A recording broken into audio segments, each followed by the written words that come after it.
NASA's trying to answer some pretty big scientific questions. Where did we come from? Where are we going? And then the question that really fascinates me today is the question of, are we alone in the universe? We can go to Mars, we can see if there was ancient life, if there's extant life. Mars was once habitable to life as we know it. It had clouds, it had a thick atmosphere, it had a hydrologic cycle, rain, probably had snow-capped peaks. We know it had rivers coming down and streams. And 3.8 billion years ago was about the time when Mars was habitable that life started on Earth. And so we could be Martians, or Martians could be Earthlings if we find Martians. We often forget that we are on Mars today.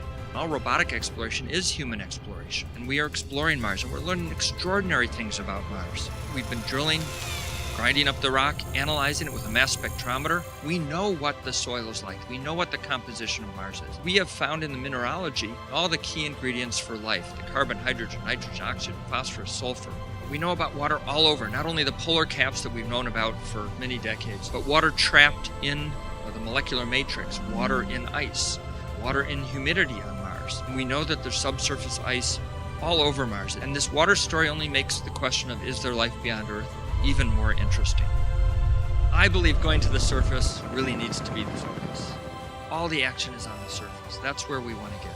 And the pace of discovery will dramatically accelerate once we have humans in place, and the ability to bring instruments, the kind of instruments we have on Earth, but more importantly, that human mind, the human hands.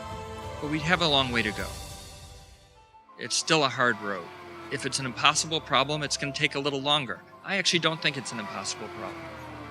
But the point is that this is a dream we've had for decades. This is where we're going. Imagine the moment when the first woman or first man steps foot on Mars. It's going to be phenomenal.